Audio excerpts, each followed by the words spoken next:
Les Égyptiens avaient divisé la partie fertile, habitable, de l'Égypte, en deux grandes régions qui présentaient des différences en raison de leur situation par rapport au Nil.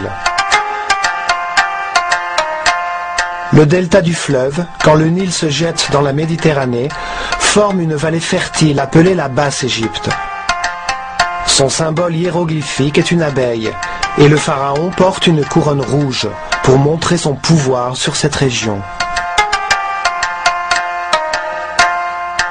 On appelle la bande de verdure, longue et étroite sur les deux rives du Nil, de la frontière avec la Nubie jusqu'à l'embranchement du delta, la Haute-Égypte.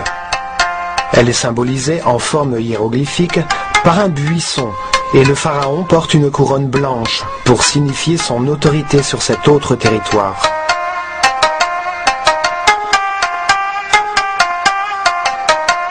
L'histoire officielle de l'Égypte commence par l'unification de ces deux régions, sous une seule couronne, blanche et rouge, par le pharaon Ménès, fondateur de Memphis, qui se situe sur la frontière entre les deux régions.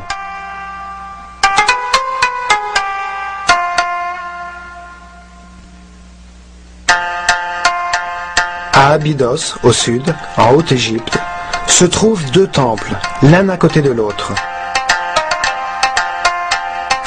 L'un fut dédié à Osiris par Séti Ier, derrière lequel fut érigé un deuxième temple, l'Osirion, découvert pendant une fouille et dont une partie est aujourd'hui encore sous l'eau.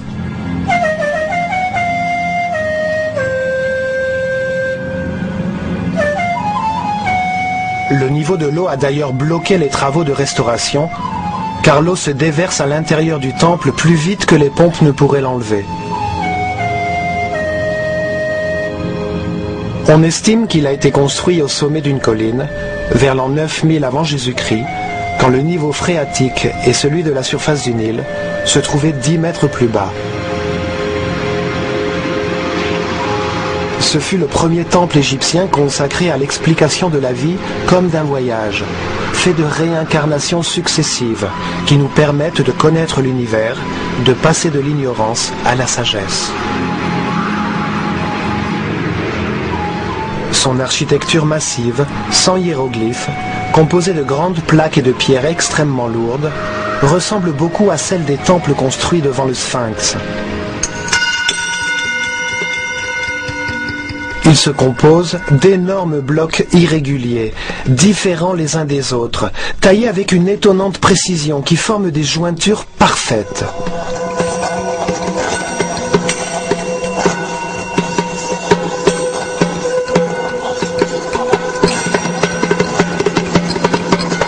Dans les coins, les blocs se prolongent sur le mur d'à côté.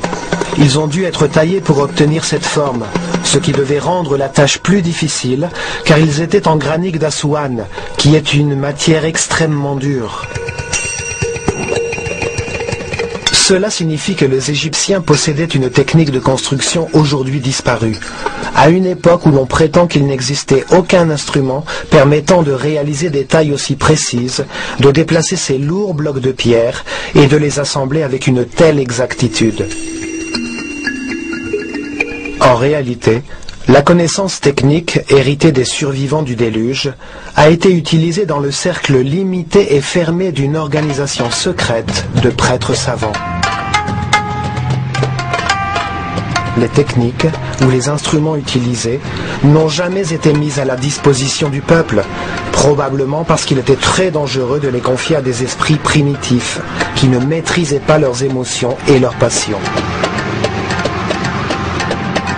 Ou parce qu'ils pouvaient être utilisés seulement par quelqu'un qui était dans une harmonie parfaite avec l'univers, de par sa nature sonique ou psychique, différente des forces mécaniques développées par l'homme moderne. Le temple a une forme rectangulaire, avec une plateforme entourée d'eau, surélevée au centre, avec des escaliers des deux côtés qui sont aujourd'hui à peine visibles à cause de l'eau. Sa forme symbolise le mont originel qui a émergé quand les eaux se sont retirées après le déluge, quand les sages ont débarqué pour donner naissance à une nouvelle civilisation en Égypte. Ce temple commémore le Zep Tepi, le temps du commencement de la nouvelle civilisation, vouée à l'amélioration spirituelle. 10 colonnes de pierre massive, chacune découpée dans un même bloc de granit rouge de plus de 100 tonnes, soutenaient un imposant portique sur lequel reposait un toit en pierre. Le long du canal, 16 sanctuaires abritaient des symboles sacrés. Ils sont maintenant immergés sous l'eau stagnante.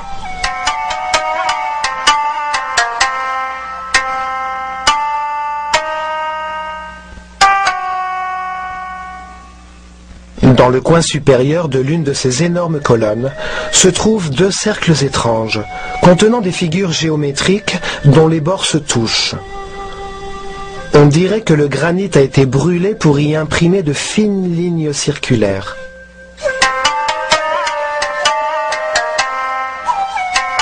C'est la fleur de vie, un symbole géométrique sacré pour les Égyptiens, qui représente les mouvements originels de Dieu pour créer l'univers.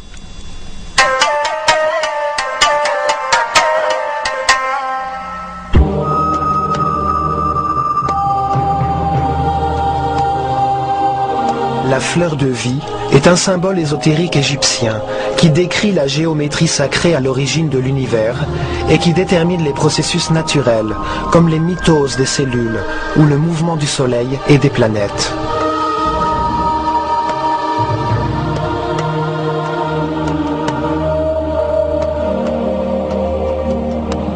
Une figure qui donne à voir la vie comme un processus dans le temps, qui contient les rythmes, les heures, les jours, les mois et les mouvements des corps célestes, pendant lesquels germent les idées et poussent les graines.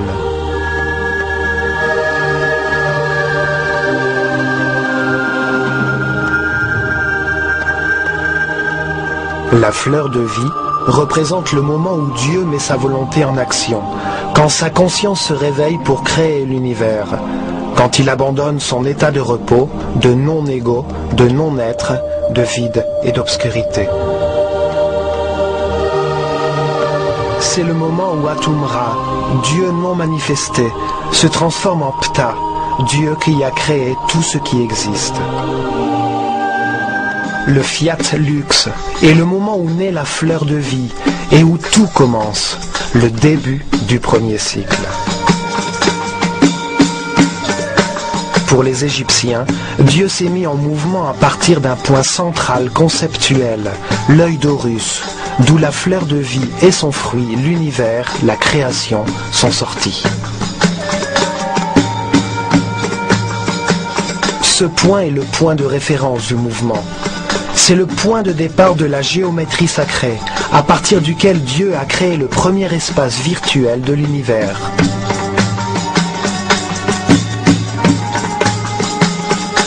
Il le fit en se projetant à l'extérieur de lui-même, comme un point qui se déplace et qui forme, en se répétant, une ligne droite, la forme masculine. C'est Dieu le Père qui montre son énergie et sa connaissance. Sa volonté active est transformée par un Dieu mère, la substance infinie qui contient en elle-même une réponse, le Fils de Dieu qui, en retournant vers son Père, dessine une figure virtuelle que nous connaissons bien. C'est ainsi que les Égyptiens concevaient la Trinité, comme un processus simultané et équilatéral d'informations envoyées et intériorisées. C'est pour cela que le triangle équilatéral est la base du tétraèdre, la première forme masculine solide, pure et originelle de tout ce qui a été créé. Le processus se multiplia ensuite à travers le temps et l'espace, en avant et en arrière, de haut en bas et de bas en haut, vers la droite et vers la gauche. Ainsi, Dieu créa un espace virtuel qui renvoie à lui-même.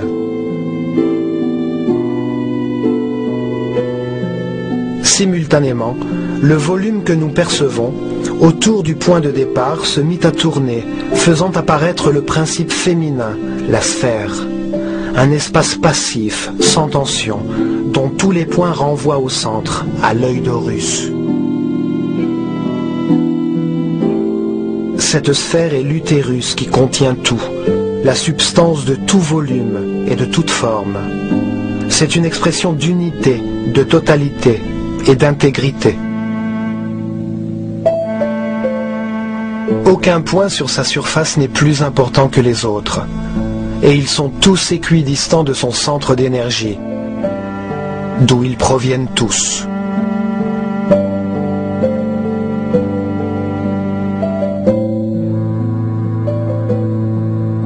Les atomes, les cellules, les graines, les planètes et le soleil reprennent tous cette forme d'unité et de potentialité. La première sphère virtuelle contenait les 5 modèles de polyèdres réguliers, des solides dont tous les côtés et tous les angles sont égaux. On les appelle les solides platoniciens, en hommage à Platon, qui connaissait la fleur de vie des Égyptiens.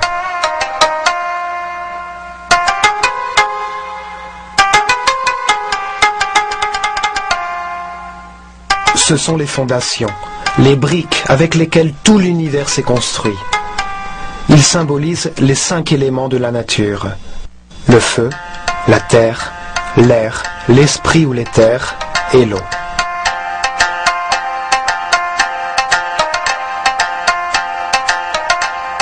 Ainsi, Dieu comprit, créa et diffusa depuis son centre de force et d'énergie le premier espace fini qui symbolise la terre dans l'infini, dans le ciel.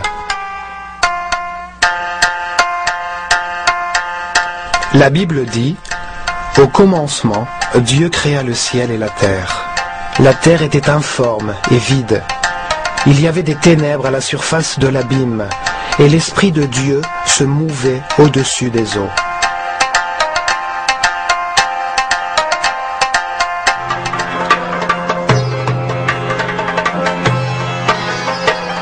Il fit alors son premier mouvement, du centre de la première sphère jusqu'à son bord, le périmètre de l'espace.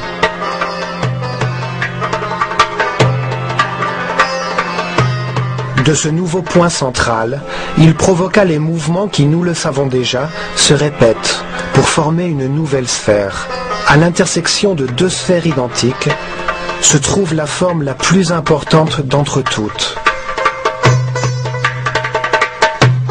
Elle est appelée Vesica Piscis et symbolise le Verbe divin. Les Égyptiens ont cru que c'était l'origine des nombres, des 7 sons fondamentaux, des lettres et de toute la sagesse de la création. Elle a la même forme que celle de l'œil humain et que celle de la bouche. Elle tient dans 2 triangles équilatéraux qui, contenus dans un rectangle, sont la base de la proportion auréa, la proportion divine. Cette proportion a été utilisée dans tous leurs temples, comme dans le temple d'Osirion, pour relier les 3 dimensions entre elles et la nature. Toutes les relations mathématiques fondamentales et les nombres les plus importants, comme phi et pi, viennent de là. Elle a aussi symbolisé la vision partagée, la compréhension réciproque entre des individus égaux, le point commun. La Vesica Piscis est l'espace partagé, l'intersection entre la sphère initiale et la nouvelle sphère créée sur son bord. Alors, les mouvements vers le périmètre extérieur sont répétés pour former une nouvelle sphère.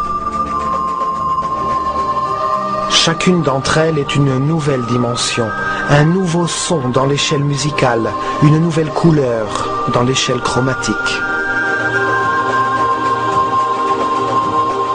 Ainsi, 4, 5, 6 sphères sont construites, jusqu'à arriver à la 7e et dernière sphère qui ferme le premier cycle.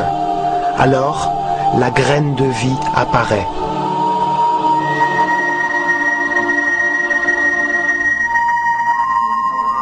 Sept sphères, 7 jours de création, 7 notes musicales, 7 couleurs, 7 couches de muscles dans le cœur, 7 chakras, 7 systèmes de glandes endocrines.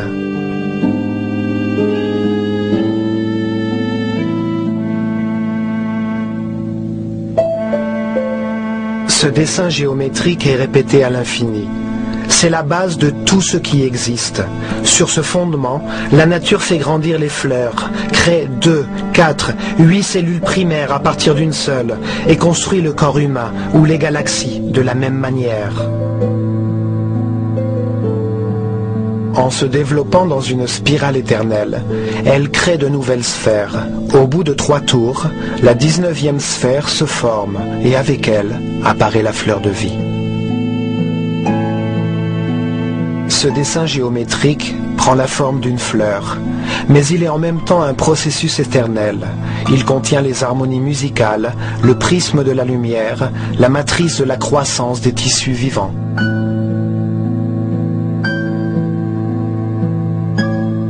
Chaque sphère peut se développer comme la sphère originelle. Ainsi, la fleur de vie cède la place au fruit de vie, qui produira sa propre fleur.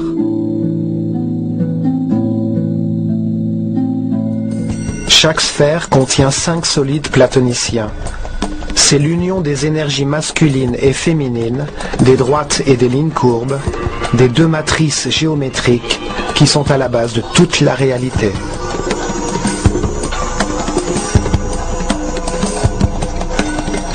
Les solides platoniciens, aux angles et aux côtés égaux, relient les centres de toutes les sphères.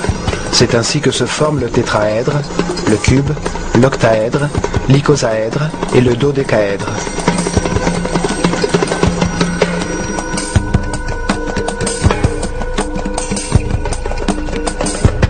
Ils sont les symboles du lien insécable entre les parties et le tout.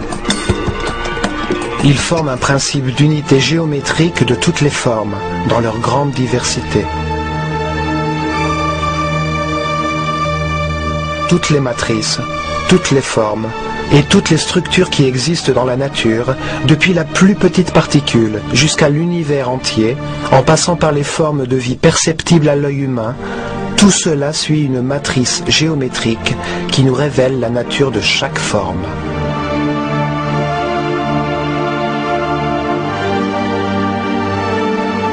La fleur de vie nous indique que tout est relié, dans une unité indivisible. Elle nous rappelle notre rapport avec le tout, et elle nous permet de comprendre les fondations sacrées de la création. Avec elle, les prêtres de l'œil d'Horus nous ont montré le cœur de l'univers. Ils nous ont appris ce qu'est Dieu et comment il diffuse sa conscience à travers notre propre vie.